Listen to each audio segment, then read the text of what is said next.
One of the things I do want you to remember that when you're putting yourself into heart-brain coherence, or when you're practicing being in that place, you are bringing your heart into alignment with your brain, so that 0.1 hertz happens. You'll get that chemical cascade. The more you do it, the better things will keep getting. Your body will keep changing. Your physiology is going to keep changing. You're actually sending out that signal from the or to the telomeres to start healing, because the body produces the chemicals that it needs. The enzyme, it's actually an enzyme it's producing that it needs to actually heal the telomeres. So you're going to start affecting that healing throughout your system. And I tell people all the time, if you're not practicing this on a daily basis, you should be. You should be, if nothing else, just to keep the heart and head in alignment, just to get that feeling going inside your body and get that chemical rush. It's just a healing thing to do for your system. So the more you do it, the more your body's going to give you back the good benefits of it. If you're doing that, cross your arms and legs, open up that subconscious door a little bit wider, and start intentionally trying to get your subconscious to remember this feeling. Mm-hmm. And train it into your subconscious so that it becomes your natural feeling and your natural go-to. You know, my experience in life was that my natural go-to for years was, I don't even know what the feeling was. It was just awful. Like, I never felt good. And I don't even remember, I just don't remember feeling good. I don't even know how to label it. It was just not lovely. So training your system how to feel good on a daily basis seems kind of a weird thing to do at my age, maybe. But once you do it, and once your body has some kind of locked in knowledge of it, and it'll keep representing it to you. And we're going to play with this a little bit more today with the idea of mirror neurons, because once your body knows how to do it, it just will keep happening for you. And so we'll use the mirror neurons. I'm going to talk about that in just a little bit. But we're going to extend the idea of heart-brain coherence, because I think it goes beyond just the heart and the brain. So what HeartMath has done is they've done all kinds of science on what happens in the heart, what happens in the brain. They have this little machine you can buy that will even measure it for you, which is actually pretty wicked cool. And if you want to, go there, plug it in 3 minutes on a thing, it tells you if you're in coherence, and it actually just gives you something to shoot for. If you are not a person who can feel, or somebody who isn't really getting it, having that machine, you can see it on the screen of your computer, because it'll show your heart rate variability. I don't remember all of the information it gives you, but it gives you quite a bit of information. And then it has these like 3 little graphs at the bottom. I think one's blue, one's red, and one's green. And one's negative, one's positive, and then one's coherent. And if you're in negative heart rate variability, what it's going by, it'll give you the percentage of how much heart rate variability you are in negative activity. If you're in positive, it'll show you how much positive. If you're actually coherent and at that 0.1 megahertz, that little green tube will light up, that little green graph. And so if you're trying to figure out, like, am I staying in coherence, and you're not quite sure, it's an option. Somebody the other day told me to sign up for their emails off their website, and sometimes they put that machine on sale. And so that could be an option. The ladder of awareness, the way it was originally presented to me, was start in your brain. And if you want to write this down, I suggest writing it down just so you have some kind of way of going back through it. And you can, of course, I am recording this, so you can always come on and watch the recording. Start in your brain. So you want to think of something that's causing you an issue, or something that you want to work on. So it can be a memory, a thought, a feeling. And I've said this a lot. I go by feelings a lot, because that's pretty much all I have.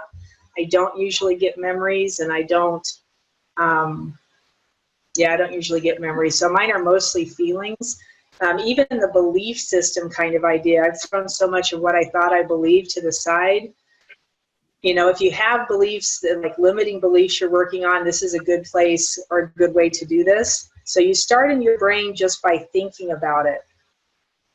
You want to give yourself probably about a solid minute I usually have my timer sitting right here on my desk, but if you don't have a timer, like I have the old-fashioned egg timer from the kitchen kind of yada, you know, you can pull up a timer on your phone. So literally time a minute, because there's something going on in the physiology in that amount of time.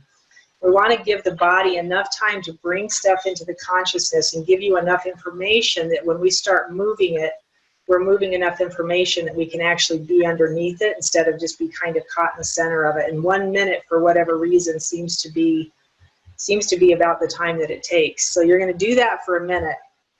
Step number 2 is kind of the heart math idea, where now we're going to bring it down to the heart center. So I would take my awareness, and actually, let's go back for 2 seconds, back to step 1. Once you've got that feeling for a minute, after the minute, you're going to put yourself into a whole brain state. So that's where I would cross my arms and legs. I would find that whole brain state and get my brain into coherence to whatever issue I was just now thinking about. So you're going to do the whole brain state. And you can sit there for another minute if you want. I don't typically. I let it process as I'm moving along. But you could sit there for another minute or 2 if you wanted to. Then step number 2 is you're going to use your awareness, and you're going to bring that thing that you're thinking about down to your heart. What I typically tell you is, like, visualize that funnel in the top of your heart, so as if you're bringing the information from your brain and you're just dropping it into that funnel. And you want to see it almost as if it's just inside your heart. Once you've got it in there, you're just noticing. So you're just going to sit there and notice. The better you get at this, you'll start to feel it change faster and faster and faster. And if it's not a feeling like an emotional feeling in the shift, you'll feel your physiology. Something in your physiology will change. You'll notice a difference. All right, so from the brain to the heart, you're just noticing. And we're going to walk you through this, and then we're going to come back and actually do the exercise. And at the noticing part, now you're just feeling. So once you're in your heart space, you're just feeling whatever the thing is that you've got on board. Hang on, let me turn some of these off, because we have the back noise. There we go. So once you're in your heart, you're just feeling. If you're thinking, you're back up in your brain, so just kind of know that. If you're feeling and you're just kind of sitting there with the feeling, that's how you know you're in your heart. So you're just going to sit there noticing the feeling. I would stay there for about a minute. So again, we're there for a minute. Step number 3 is you're going to use your awareness, and you're going to bring that feeling. So now we're taking that information down into your gut space. So now we want that feeling down inside your gut. Your gut has a different awareness than your heart does. The way your heart works is it has the neural responders on the outside edge of the heart, on the outside part of the heart. And the gut actually has the same thing. There are sensory neurites. It has sensory neurites. Your heart actually has about 40,000 of them. Your gut has more, and it produces different chemicals, but it's not connected to the heart. So it works a little bit differently than your heart to your head. So when you bring that information down into your gut, it's going to feel totally different. Some people say they just don't feel anything, or they'll get that physical kind of shift. They'll feel a little bit of a physical difference. And then they'll just be like, oh, this is just kind of weird. It just feels different. So you're thinking kind of on the lines of the gut level feeling. So it's that idea of walking down or walking in, there you go, thank you. Walking in like a dark hallway or something, and you just feel like something's about to happen. You just get that feeling. That's when you take it to your gut. You're just going to notice, because it's going to either give you something kind of like that feeling, telling you that there's something here, there's work to do, or it's going to give you a total feeling of peace. If there's nothing going on that it needs to be like fight and flight over, your gut will just give you total peace. So you're just going to notice the feeling. And it's just more information to the system, right? So your heart's going to transduce it. It's going to process the information. Your gut's going to transduce it and process the information. Whatever information you end up with in your gut, again, you're just noticing. And then you're going to take that and you're going to put it all the way up in the universe. So now we're going to take it up and we're just going to throw it into the field. And however you look at that, whether you look at it like it's just a field of energy, whether you're, and I sometimes will say this, like smear it from star to star and just let the universe open it up, or whether you're a God person and we're literally sticking it at the foot of God. However you look at that, you're just going to put it in the universe. And then it's the same idea, you're just going to notice. And what I want you to notice is the difference, first of all, in feeling. Second of all, be quiet enough and still enough just to kind of watch for pictures. Some people will start getting different pictures or images. Some people will actually start hearing a voice giving them more information or a different idea going on. And to me, that is God talking. When I'm doing that, I'm always listening for the voice of God. But whatever that means to you, I want you just to listen. Notice what you hear, notice what you see. If you can, if you're in a position to, scribble stuff down. Because sometimes when you come back up from an event like this or doing something like this, people are like, oh, I don't even remember what that was, because it happens in such a fleeting moment. You'll lose sight of it quickly, so write it down. From the universe, we're going to stay there again for about a minute. That's all it takes. Sometimes people will want to stay there longer just because it feels really cool. But if you're just really paying attention, grab the information, and then we're bringing it back down into the brain. So you're going to use your awareness, and then whatever information you get here, bring it back to the brain. We're trying to assimilate it into the processor. If you have a good memory and you've got, that on board where you do remember things well, that's awesome, and I congratulate you. I don't, so you'll see me furiously always scribbling stuff down. So if you need to write information down, write it down. Christy, but yes. I'm sorry, can I ask a question? Yeah. Are you there? Yes. Sorry. How do you write stuff down and still be there? Like for me, I'm either present or how do you do it at the same time? Well, I think part of it's just me being half crazy. I wish I could give you a direct answer. I just have notes and paper, like literally because I do it all, napkins, seriously. Like I am constantly, if something comes into my mind, if something just pops, I just like am writing because I know I won't remember. I have stuff all over. This actually came out of a Marriott. This is one of their little packets of stuff. I am just constantly, I'm writing, even with my eyes closed, you'll see things, or I'll see things that I've written before that I'm just like, I don't even know what that says, because one of the things I know with writing is if I write it, even if I don't look at it again, which clearly I don't because I have so much of this stuff laying around, I'll remember it. At some point it will come back to me just because I've written it, I've heard it, I've seen it in whatever capacity, and so it'll come back to me. So even if I'm just like scribbling on like these napkins and stuff, if I'm just like, at some point I know it's going to re-register and it's going to come back into my awareness. That helped. Thank you. Okay. Yeah, scribble if you have to. Here's the deal though, guys. If you're really practicing this stuff the way we've been teaching it, you're getting up after this and going and walking around and holding on to the feeling with your eyes open and participating in life. Like you should be able to be aware on a very, very conscious level, even being in this state. At some point when you get up and walk around and you're just noticing and feeling, our senses come back online. And when we first started this in the very beginning, talked about the idea of the shaman where they've got 1 foot in heaven and 1 foot on earth. That's what they do. They're staying in connection with heaven. They're staying in connection with the ether, and they're also staying in connection with this plane of reality, and that's how they do their work. So if you can, get into your meditation, do your thing, even if it's just a regular meditation, whatever kind of meditation you normally do, I would encourage you, when you finish that meditation, don't just get up and kind of go do your thing. Be super aware of the feeling you ended on, and then stand up and go walk around, get a drink of water, touch stuff, things with different temperatures, different textures, go stand in the grass, go touch a tree. If you've got an animal, touch your animal. Right? It'll give you a whole different awareness in that state than when you're in whatever our normal flow state is. Does that make sense? All right, so let's play with this for a second. So everybody pick whatever it is you want to work on. Pick something, you know, maybe a feeling or a belief that you have, something that you want to work on. Does anybody want to be like a little guinea pig here? And we'll use your thing as a...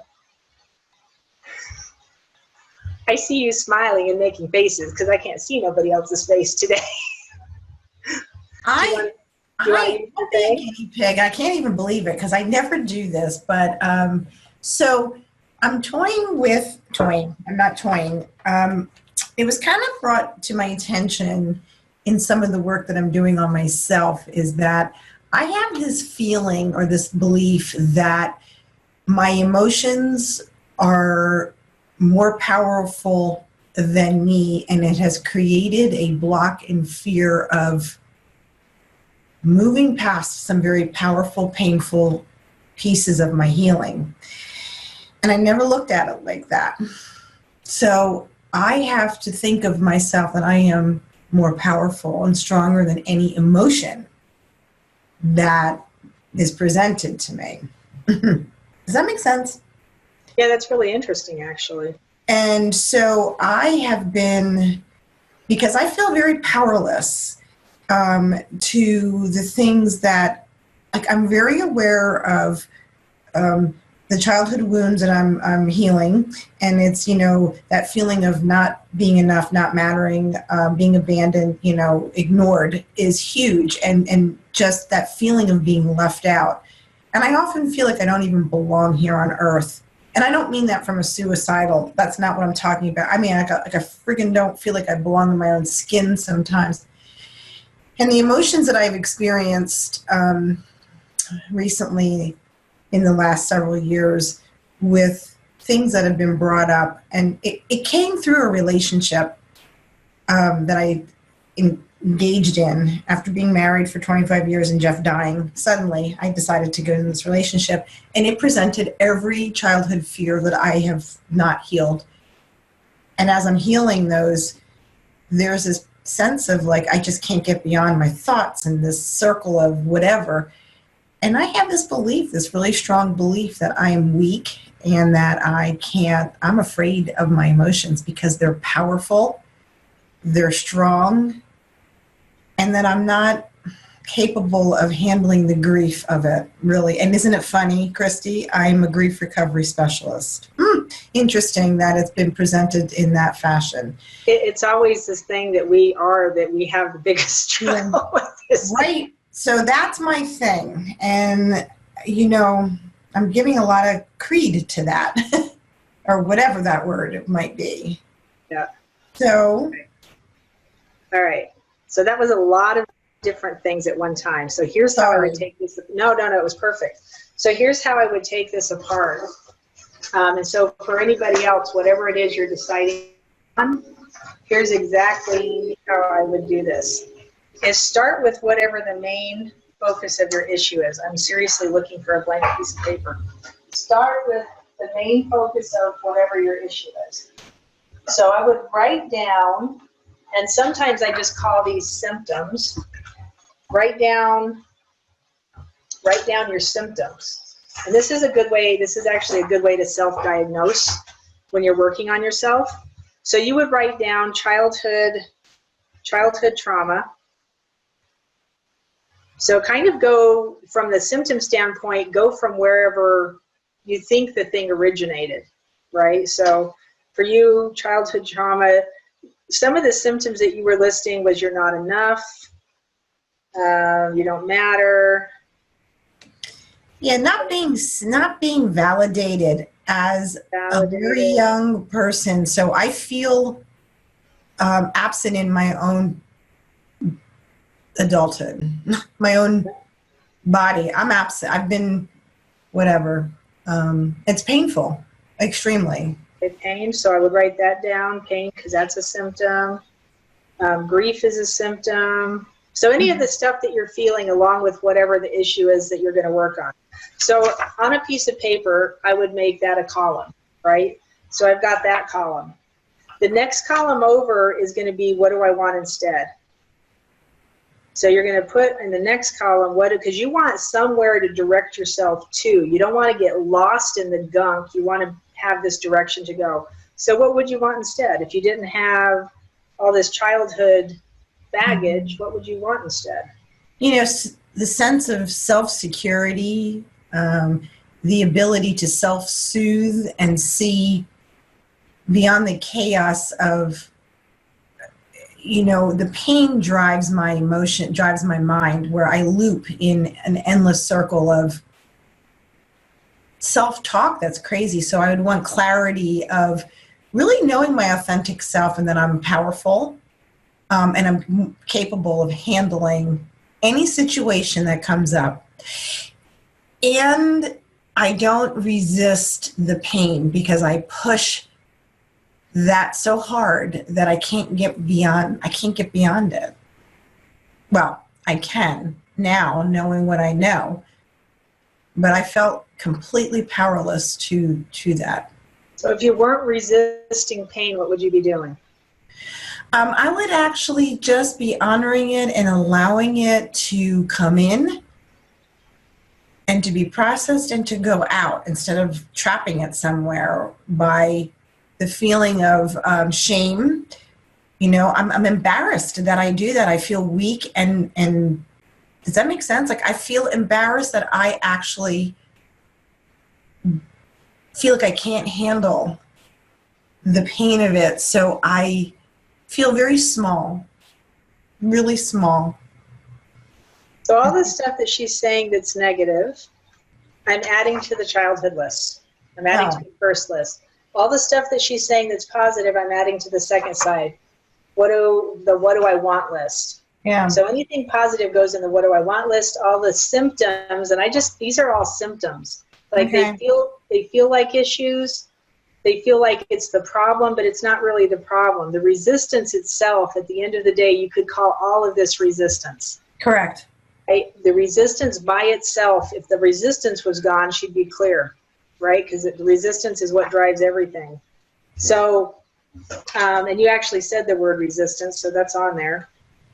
Usually in my first list, that's one of the things I make sure I put is resistance. Mm-hmm. Writing this down does two things. It starts getting your conscious mind aware of what you're working on. It gives your conscious mind an awareness of where you're going. And then if you get lost in the process, you have something to come back and look at. It's also already starting to put this out into the field. Mm-hmm. So in an energetic way, we're already starting to submit what it is we're doing into the field of new potential possibilities, right? So we've got that written down. The next thing I have, so there's going to be another little column here, is what does it feel like? What is it that you're wanting, right? So you said self-soothing, security, see beyond the chaos, clarity, the powerful feeling, capable. Yes. What would that feel like? A sense of stability, and like a sense of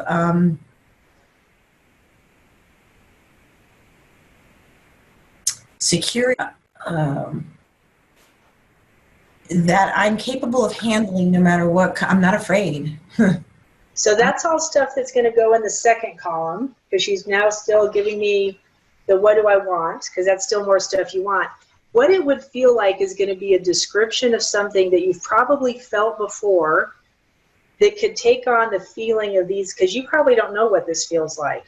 Not really, and I haven't lived in that state, but I would imagine it feels light, and I imagine it feels like when I say I miss the bounce in my step, because I've had moments where I've had that, and I love it.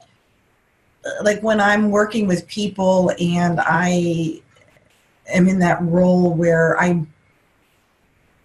bring joy to a person, like that raises my heart. I don't know how you say it, but it's light. It feels like I belong.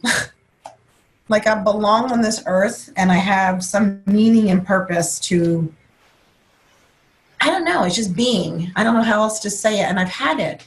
And so for glimpses, you know? Yeah. So one of the ways you can describe this, and everything she was just now saying I'm putting over here, So it feels light, it feels bouncy, it feels like love, joy, it feels like I belong, it feels like I have meaning and purpose. Mm-hmm. What those can feel like is something else you've seen in nature somewhere, you've seen in your life somewhere. So to me, when I'm feeling stuff like that, I'm always either up in the top of Maine, laying on my picnic table, watching the cosmos at night, where it's like totally pitch black and you can see the edge of the universe kind of thing. Or I'm standing on the edge of the beach, feeling the sand underneath my feet and the wave roll right across the top of your foot, and that feeling of the sand as it's like moving out from under you. Mm-hmm.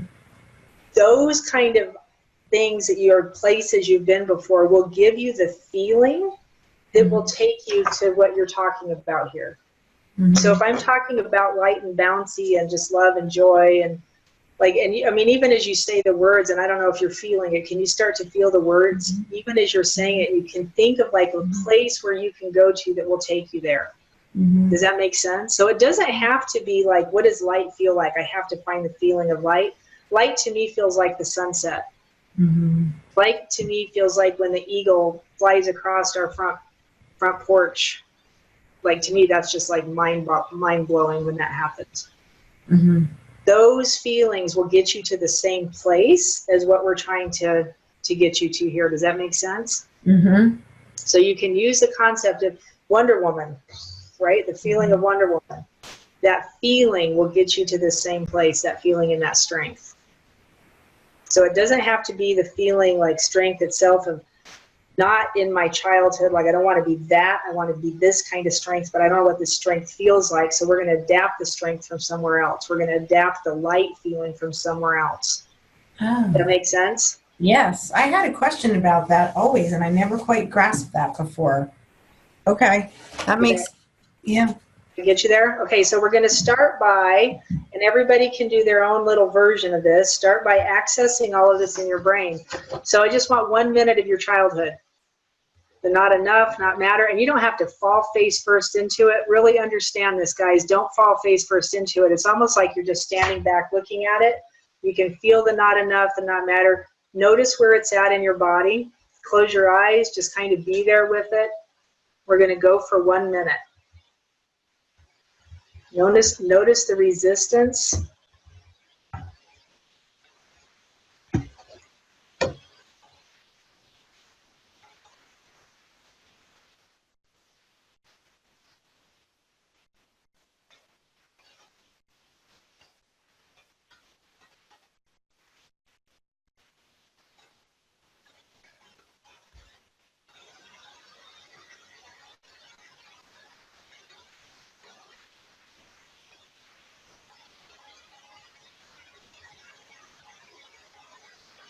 Then I want you to add to this feeling, add to this noticing, I want you to add your breath.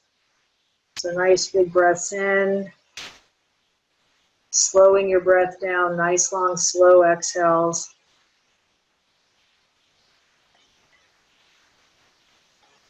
Now we're going to go ahead and use a whole brain state. So go ahead and cross your arms and legs. Find the position that works the best for what you're thinking about. We're going to go ahead and stay here for a minute.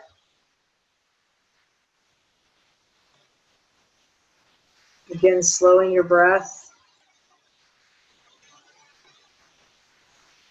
Nice big inhales, nice long exhales.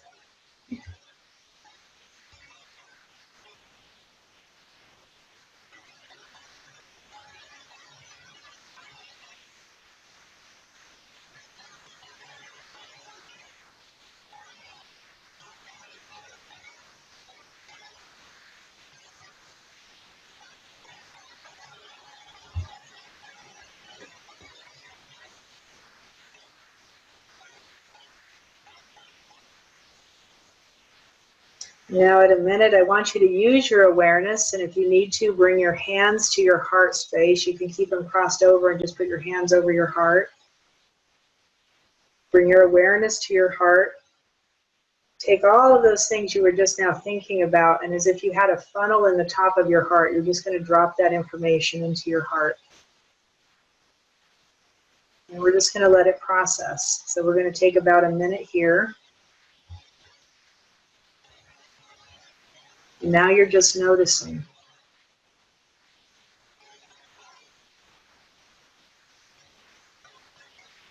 Really mind your breath. Nice big open rib cage. Give that heart some room. Give it some good oxygen.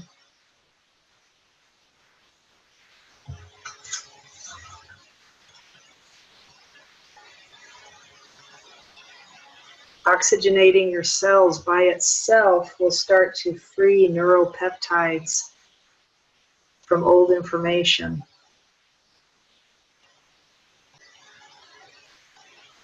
And then inside your heart, you're just noticing, feeling,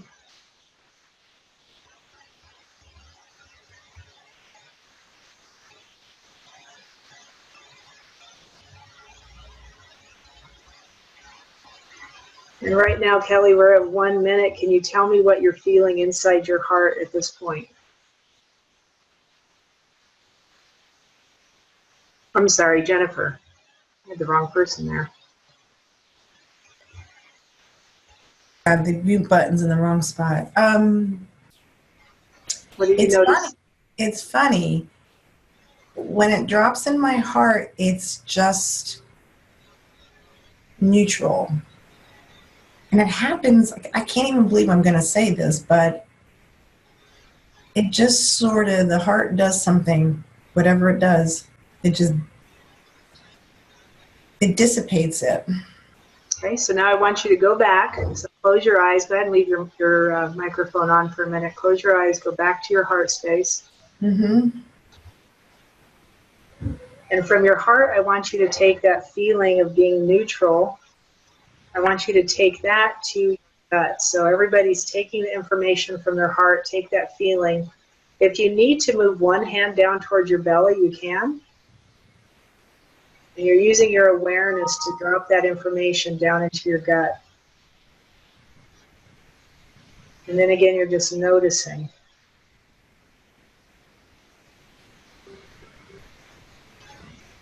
Stay here for about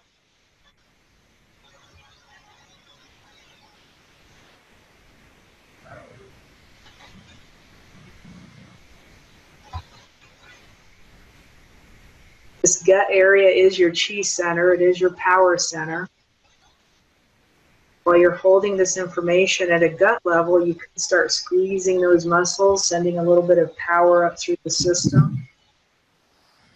So you're still using your breath. You can squeeze pelvic floor, squeeze those lower abs, turn those muscles on, turn that generator on inside your system.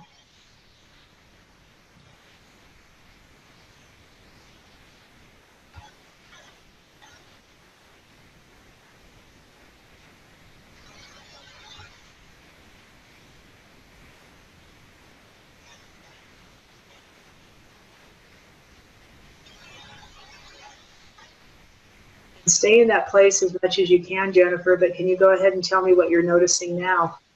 Well, the funny thing is, I've noticed my heartbeat now, not before. So I feel my heart beating now, but a different feeling. It's sort of, I don't know how to I don't know. I'm not sure how to describe it. Like, well, how weird. Why do I feel my heartbeat now and not before? Your gut's giving you sensory information. Oh. It's literally the sensory neurites of your gut reaching out and giving you information about what's happening in your system. And I feel something in the, so this area is an issue for me, the neck here, when I have to speak, because I've never been able to speak, because when I did, I was shut down from little. So I get almost like, I feel like something there. I want you just to be aware of it. Go back to your gut. Notice the feeling from your gut. Participate with your heartbeat for a minute. Mm-hmm. Go ahead and close your eyes. Just notice and be there.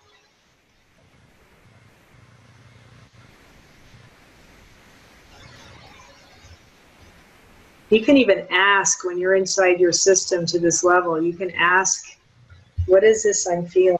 What are you showing me? Even go straight to your throat. What are you telling me? What are you showing me? What is the purpose of this? What is it you're trying to communicate? I have to stop being afraid. Just, there's no fear. That's the first thing that came into my head. There's nothing to be afraid of. Nice. Now bring that information back to your gut. In the form of whatever, however that showed up, whether it was words or visual or whatever, just bring it right into your gut and put it inside your gut.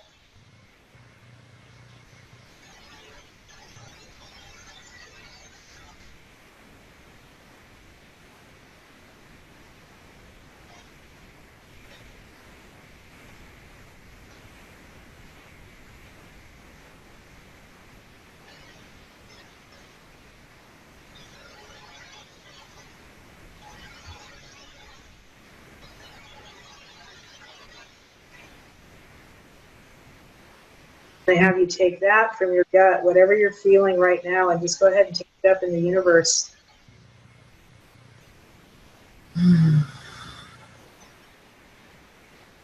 Smear it from star to star, put it at the foot of God. However you look at that, just take it up into the universe and just notice.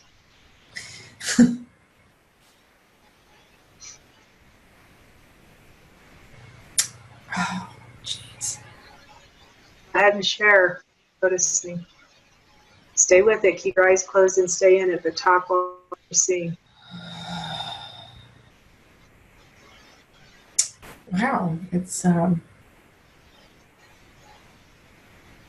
generating quite an emotion here.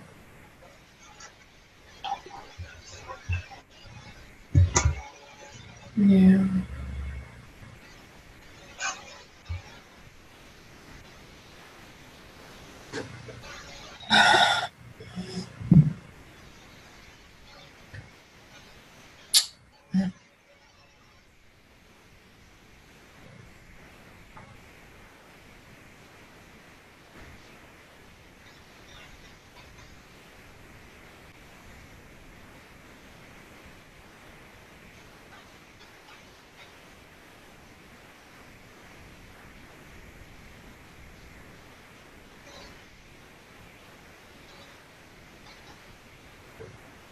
Can you verbalize what you're feeling? Yeah. So it's just not true. It's something I've been telling myself that's just not true. Wow. It's not true. It's been holding me prisoner. It's been holding me captive in my own body. Pretty clear. I'm not sure I've received something that clear before, which is really freaky right now, because I've been after that feeling for a long time to hear my answers, because I kept saying, I don't hear anything. You don't hear it, you just know it. It's just a knowing. Mm-hmm.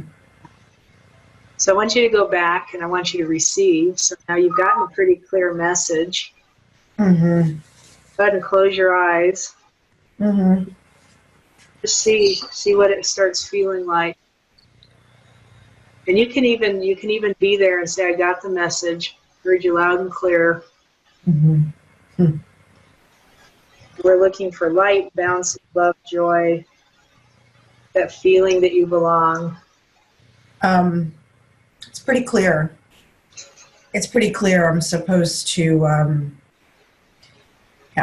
share this in the work I do. There's no doubt. That's beautiful. What is sharing this in the work you do like? This process of grief, kind of where it originates from, it's really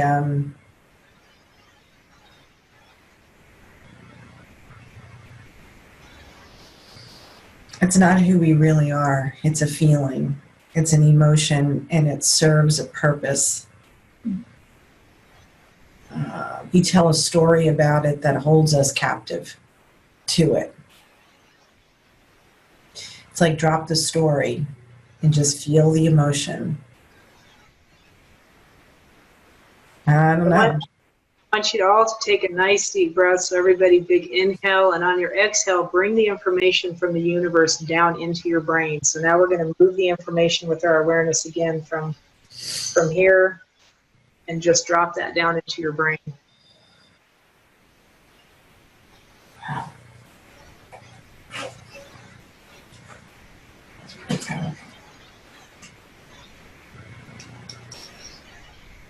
Then with the awareness in your brain, Shamina had asked before, how do I write this down? Now could be a good time to stop and start writing once you've got it back in your head. I would keep participating with breath, because breath will also, as fast as it'll help release old cellular information, it'll also help seal in new cellular information. We want to drive this gooder feeling, whatever you've ended up with. We want to drive this better feeling into the system. So a nice, long, deep breath will help the pathway of the vagus nerve, and it'll help drive that new information deeper into your cells. So we want to hold on to this feeling. This is where I would get up. Once I've got my answer, I would literally get up, take a few deep breaths after I've written my stuff down, kind of roll your shoulders, find your body, and then I would walk around. I would move, and if you want to get up and go move around for a minute, we'll put this on pause. But this is where you start integrating it into your system and through your other sensory organs. When you open your eyes and you go touch things and do things and you stay in this feeling, you're creating new pathways, and you're making those pathways stronger. Files inside your brain that says, I can feel like this and go do other things. I don't have to be doing the loop or doing the pattern or, in a process to be able to find the feeling. You're going to create the file so you can get to the feeling easily. Does that make sense? You're still baffled over there. You doing okay? Yeah, I'm still getting information. Oh, beautiful. Yeah. Do you want to keep speaking so we can get it on recording for you? It's just, I have to trust myself. I have to trust myself that I know exactly what it is I need to do. And I just, this stuff has interfered with the information. I've been looking for a way, and I tried many things. And I questioned, what is the work am I really doing with this grief work? Is this the work? It just came through pretty clearly. This is part of what I'm supposed to share and do through a process. I don't know what the process is. I just heard trust yourself or whatever. Trust yourself. I doubt so much. Yeah.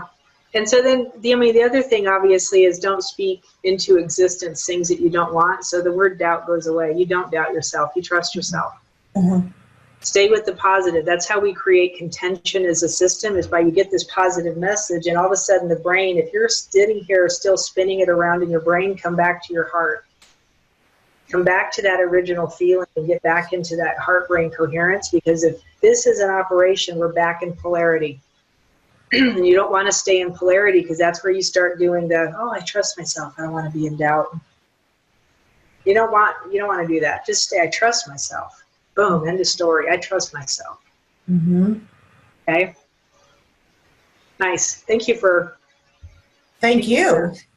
You're welcome. Very welcome. Does anybody else have any revelations or anything that they want to share that they noticed? You just click your microphone on if you do. Any questions about the process? I didn't seem to find anything when I did my process. I don't feel any different.